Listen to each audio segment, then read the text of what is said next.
네, 신생아 집단 사망 사고가 발생했던 이화여대 목동병원에서 또다시 황당한 의료 사고가 발생해서 논란이 일고 있습니다. 네, 잇따르고 있는 사고에 환자들의 불안감은 갈수록 커지고 있습니다. 정태원 변호사, 염건웅 유원대 경찰 소방행정학부 교수와 함께 관련 소식 자세히 살펴보도록 하겠습니다. 두 분 어서 오십시오. 어서 오세요. 네, 안녕하십니까? 네, 조금 전 저희가 김지수 기자의 기도 리포트로 함께 확인하셨는데요. 이게 사람 목숨과 관련된 거기 때문에 참 예민한 것 같습니다. 조심스럽고.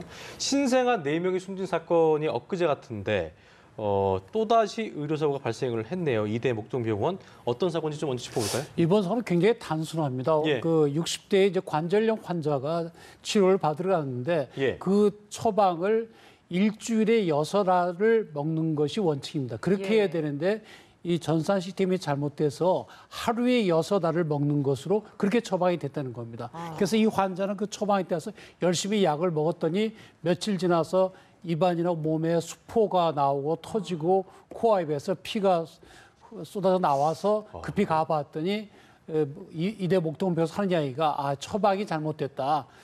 일주일에 6알을 먹어야 되는데 하루에 6알을 먹은 것이다. 5배를 더 먹은 거잖아요. 그렇습니다. 예. 그래서 이제 그로 인해서 이제 그 치료는 받고 이제 회복 단계에 있다고 하는데 만약에 그것이 빨리 그 발견이 안 됐으면 뭐 큰일 날 수도 있는 그런 뭐 의료 사고라고 볼 수가 있습니다. 이대 목동병원은 지금 어떤 입장입니까? 일단 뭐 과실은 인정했습니다. 자신들의 과실은 인정한 상태인데 예. 치료에 최선을 다하겠다. 그리고 뭐 1인실을 사용하게 해줬다. 뭐 이런 것까지는 얘기를 했는데 이게 뭐 전산상 시스템에 문제가 발생해서 이 전산 시스템의 문제이지 뭐 일부러 고의성 있게 의료 사고를 낸 건 아니다라는 입장인 것 같아요. 그래서 이제 피해자 아들이 이제 주장하는 바는 이런 그 10년 동안 이 같은 이대 목동병원에서 지금 이 피해자가 치료를 받았던 그런 상황인데 이번에 하필 그 같은 약을 5배나 그러니까 이 일주일에 지금 6알을 먹어야 되는 것을 하루에 6알씩 먹는 그것을 이제 그러면 일주일 동안 먹었으면 결국 이 약은 결국 관절염 치료제는 독성이 굉장히 센 약이거든요. 그렇죠. 예, 그래서 비정상적인 면역 세포가 이 발생하는 것을 막기 위해서 그 면역 세포를 죽이는 그런 역할을 하는 거예요. 네. 그러니까 악성 세포를 죽이는 역할을 하기 때문에 굉장히 강력한 독성이 심한 약이죠. 그래서 바로 이제 그 병원 측에서는 해독 조치를 했다라고 하고 그다음에 바로 치료 조치를 완벽하게 했다라고는 하지만 이제 결국은 이 이대 목동병원이 지금까지 이런 사건이 한 번만 있었다는 게 아니었다는 게 문제인 거죠. 특히나 작년에 뭐 영유아 사망 사건도 있었고요. 또 수액에서 날벌레가 나왔던 사건도 있었는데 문제는 또 4년 전에 또 엄청난 사건이 하나 있었잖아요.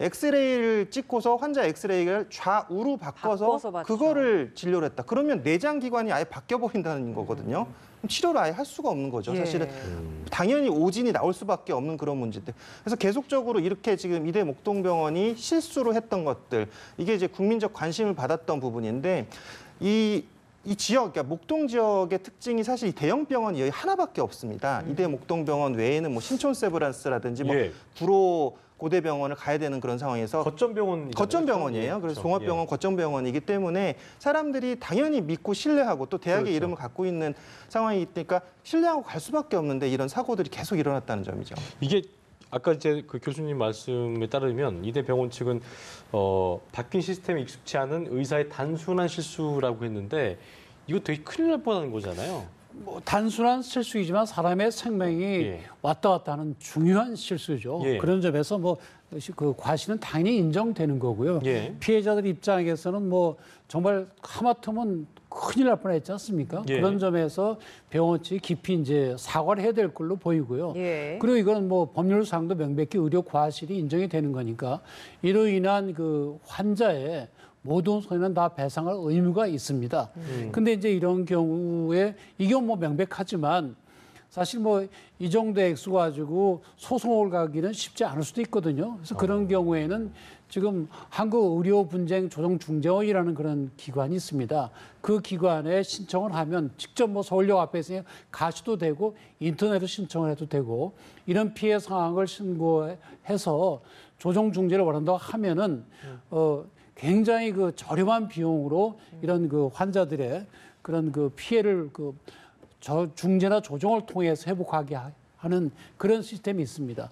그래서 그런 한국의료분쟁조정중재원을 활용하는 것도 개인적으로 좋은 소송을 방법. 걸지 않아도 그렇습니다. 그렇게 거기다 그렇습니다. 의료중재위원회 하면은 큰 비용 들이지 않고도 그렇습니다. 소송 같이 할 수 있다는 그렇습니다. 그래서 말씀이신 매독대가 건데. 된다든지 피해가 그러면 소송으로 가야 되겠지만 그보다 적은 규모의 손해인 경우에는 의료분쟁조정중재원에서 좀 상당한 부분이 해결이 되고 있습니다. 예.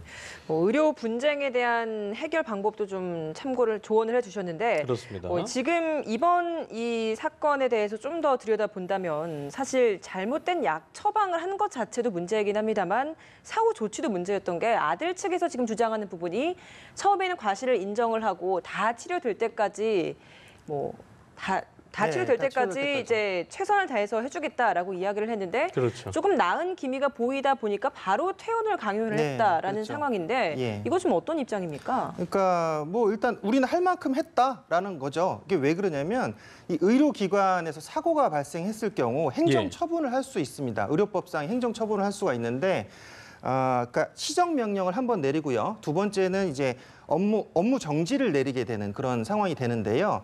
이 시정명령을 내렸던 그런 상황에서 결국은 그 과태료로 대체를 할 수 있다는 점입니다. 과태료로. 그러니까 최대 5천만 원까지. 그러니까 그것은 이제 그 일수에 따라서 그 병원의 매출에 따라서 계산하는데 한 예를 들면 2015년에 그 메르스가 확산됐었을 때 그 2차 확산 경로로 주목됐던 그 삼성병원 같은 경우에 이런 행정처분을 받았던 적이 있는데요. 네. 그때 삼성병원 같은 경우는 영업정지 15일, 그러니까 이게 영업정지 15일을 받을 수가 있고 그것을 과징금을 벌금 납부를 대신하면 대체가 된다는 거죠. 그러니까 영업정지 15일을 받지 않기 위해서 삼성병원은 800만 원을 납부해서 대체를 했거든요. 영업정지 네. 15일을 벗어났거든요. 그러니까 이대목동병원 같은 경우도 지금 이 문제가 의료법상의 문제 제기가 되고 만약에 위반 행위가 있다라고 하면 행정처분에 의해서 영업정지 15일을 내릴 수는 있습니다. 예. 하지만 보통 대형 병원들은 매출이 굉장히 크기 때문에 이 15일에 대한 영업정지를 받지 않기 위해서 과태료를 납부하고 넘어가는 수순을 받게 되는 거죠. 그렇군요. 그래서 이런 부분에 있어서 그러니까 의사 개인에 대해서는 아까 변호사님 말씀대로 보통은 의료사고에 대해서는 고의성 여부를 밝히기가 굉장히 쉽지는 않습니다. 그러니까 명백하게 나는 환자를 치료로 하는 상황이었는데 실수가 발생한다. 이것이 결국은 과실치사거든요. 예. 그러니까 이제 과실치사로 의사를 개인적으로 처벌할 수도 있을 것이고 또 하나 아까 말씀드린 것은 병원에 대해서는 행정처분을 통해서 영업정지 15일. 그래서 15일 동안 영업정지를 할 수 있게 하는 그런 처분을 내릴 수 있습니다. 예. 폐원을 해야 된다는 그 청원 글도 제안 사이트에 올라왔다 그러는데요. 의료기관 부주의 같은 걸로 이 사고가 발생했을 때 이런 것들이 어떻게 보면은 그 정도나 강도에 따라서 그 어떤 위험 수위라든가 그 결과에 따라서 병원 영업 강제 정지로도 이어질 수 있는 사유가 되나요? 그러니까 지금 현행 의료법상은 이제 의료기관 개설 허가를 취소하는 그런 굉장히 제한적으로 인정이 되고 있습니다. 예를 들어서 무면허 의료 행위를 했다든지 아니면은 이 진료 기록을 부풀려 가지고 부당하게 돈을 청구했다든지 또는 이제 그 감독기관의 시정명령에 응하지 않았던 그런 경우들에 한해서 이제 의료기관 개설 허가를 취소할 수 있도록 하고 있고 일반적으로 사고를 냈다고 해가지고 의료기관에 문을 닫는 경우는 거의 없습니다. 예. 알겠습니다. 네, 앞서서 의료 과실이나 이런 분쟁이 일어났을 때 어딘가를 방문해라라고 좀 조언을 해주셨던 부분이 있었는데 사실 환자들 입장에서는 이게 의료 과실이다라는 것을 입증하기가 참 쉽지 그렇습니다. 않은 것도 사실이거든요. 예. 그렇다 보니까 이런 의료 과실이 발생을 했을 때 좀 어떻게 해야 하는지 어떤 것들이 좀 중요한지 좀 더 알고 싶습니다. 우선 의무 기록을 빨리 입수하는 게 첫째고요. 의무 기록은 의사들이 복사해 주도록 되어 있습니다. 진료 기록 말하는 그렇습니다. 거죠? 예. 그 환자들은 무슨 일이 있었는지 모르잖아요. 일단 의무 기록을 확보를 하고 그걸 가지고 이제 뭐 분석을 해볼 필요가 있고요. 예. 그리고 지금 이제 그 우리 97년도에 대법원 판례는 환자가 의사가 잘못한 걸 다 입증해라. 그렇지는 않습니다. 환자가 어떻게 합니까? 그렇죠. 그러니까 환자는 우리 상식에 비추어 볼 때, 이 사람이 의사한테 진료받기 전에는 괜찮았었는데 나빠졌다. 근데 그때 우리가 옆에서 보니까 뭐 수술 기간이 원래 1시간이면 한다더니 10시간 걸렸다더라. 예를 들어서 뭔가 의심이 드는 부분이 그렇죠. 있으면. 상식에 비추어 볼 때 예. 뭔가 문제가 있다는 것만 지적을 하면 되고 거기에 대해서 의사가 이 사람이 나빠진 것은 내 탓이 아니고 다른 일어난 원인이라는 것이다. 라는 것을 입증을 못하면 이런 의사의 과실로 보아야 한다. 이게 이제 대법원의 일관된 입장이거든요. 예. 그래서 무조건 환자가 내가 의료 지식이 없는데 어떻게 입증하냐 그 걱정하실 건 아닙니다. 다만 실제로 이제 의료라는 것은 사람마다 다르지 않습니까? 일종의 통계학이나 마찬가지이기 때문에 현실적으로는 재판으로 가게 되면 의료 과실로 인정되는 것이 한 30% 정도밖에 안 되는 건 사실입니다. 예. 그러나 하여튼 무조건 나는 의료 지식이 없으니까 나는 뭐 이길 방법이 없다. 그렇게 생각하실 건 아닙니다. 알겠습니다. 신체적 피해 상황 같은 거라든지 좀 보여질 수 있는 거, 증거들을 좀 잘 취합해 놓는 것도 중요하겠네요. 그렇죠. 일단 예. 의료사고에 대해서 이 그 의료진의 과실 여부, 병원 측의 과실 여부를 밝히는 게 가장 어려운 문제입니다. 그래서 그렇죠. 법적인 부분에서 특히나 일반인들은 전문가가 아니기 때문에 의사들이 그 진료 기록을 변호사님 말씀대로 진료 기록을 고의적으로 감춘다든지 훼손한다든지 이런 경우에는 증거 확보가 굉장히 힘들 수가 있죠. 대응이 그래서 힘들 수 있기 바로, 때문에. 변호사님 말씀대로 바로 의료 기록을 확보하는 조치를 해야만 결국 이런 의료사고가 났을 때는 할 수 있는 게 사실은 일반인들 입장에서는 민사소송밖에 없어요. 그래서 민사소송에서 승소하기 위해서는 결국 증거자료를 차근차근 확보하고 빨리 조속히 예. 시급하게 확보하는 게 중요합니다. 예, 예. 알겠습니다.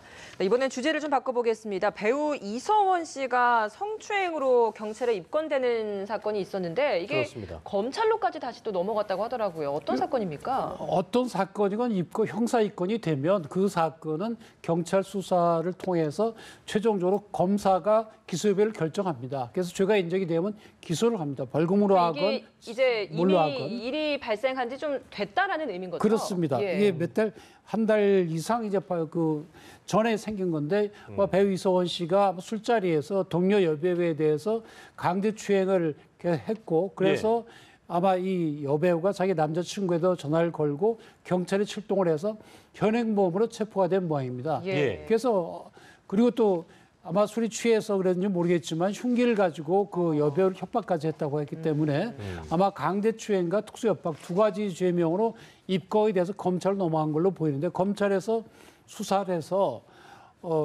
벌금으로 할지 정식 재판에 회부를 할지 이 여부를 결정하게 될 걸로 보입니다. 예.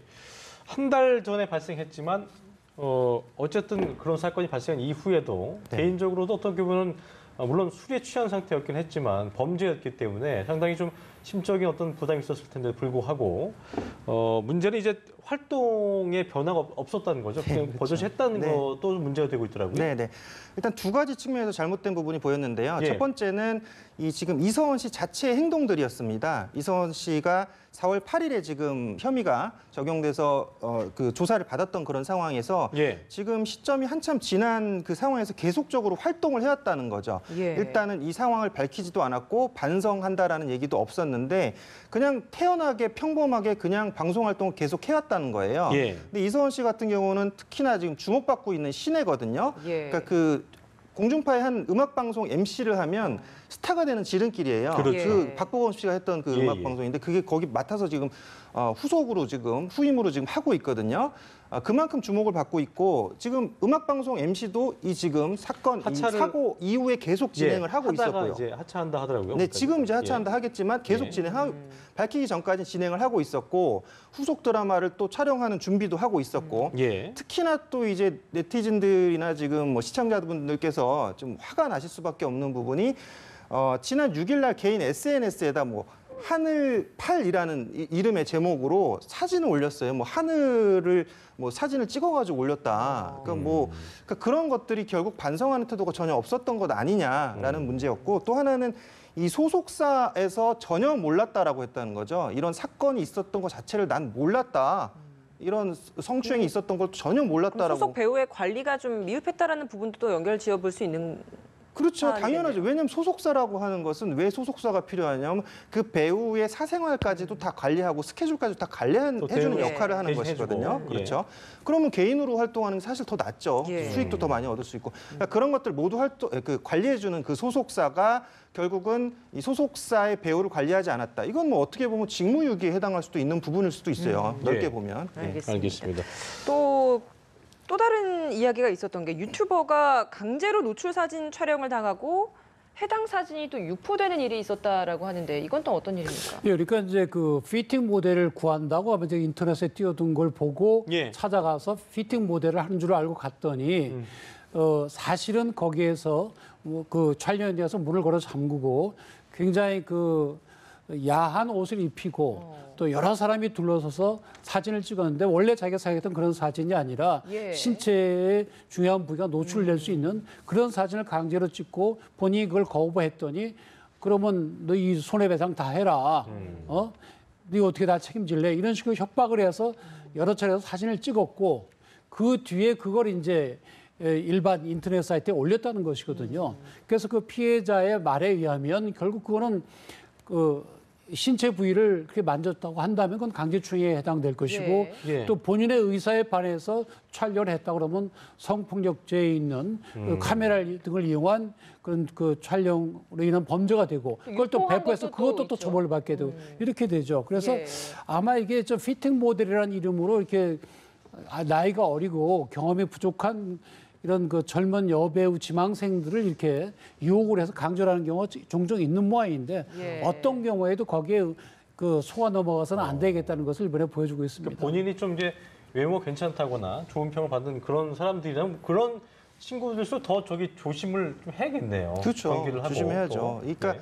어쨌건 그 이분 같은 경우도 3년 전에 그냥 그 생활고까지는 아니지만 생계 때문에 이제 아르바이트를 구하러 갔다. 예, 예. 근데 갔는데 그런 상황이 벌어졌다는 건데, 그러니까 이런 그 연예계 쪽이라든지 이런 사진 광고 모델 이런 쪽에 이런 피해를 받는 경우들이 상당수 있습니다. 네. 그러니까 여기서도 지금 일단 계약서를 썼기 때문에 그 20명 정도의 스태프들이 있는 상황에서 뭐 이렇게 그 야한 속어를 읽게 해서 난 안 하겠다라고 했더니 그 너 계약서상에 써 있는데 그럼 너 손해배상 감당할 수 있냐 이렇게 했다는 거죠. 예. 그러니까 강제로 이제 찍을 수밖에 없는 상황이었는데 거기서 이제 뭐 이제 20명의 스태프들이 번갈아 오면서 자세를 이렇게 어떻게 하는지 알려줄게라고 하면서 막 몸을 이렇게 더듬는 뭐 그런 행동들, 그러니까 성추행을 했다라는 겁니다. 예. 예. 그래서 이런 피해는 사실은 이런 피팅 모델 광고 업체를 보고 찾아가서 누구나 당할 수 있는 그런 상황이기 때문에 그게 어쨌건 그 온전한 업체인지 그 건전한 업체인지 또 홈페이지 상의 뭐 그렇네요. 업체가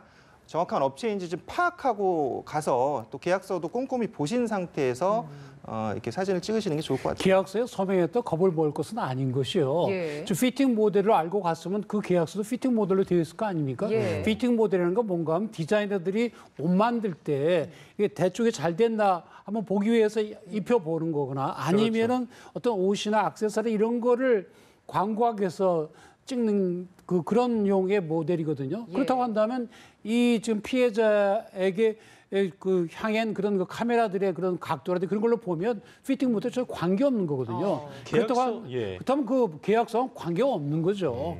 관계가 없기 때문에 계약서에 사인을 했다 하더라도 그거는 이건 관계가 없는 거. 또 계약서에 그런 내용이 들어있다 하더라도 그건 이제 민사상 무효로 될 여지가 매우 높기 때문에 걱정할 필요는 없습니다. 알겠습니다. 지금까지 정태현 변호사 그리고 염건웅 유원대 경찰소방행정학부 교수와 함께 자세한 얘기 나눠봤습니다. 오늘 말씀 고맙습니다. 고맙습니다.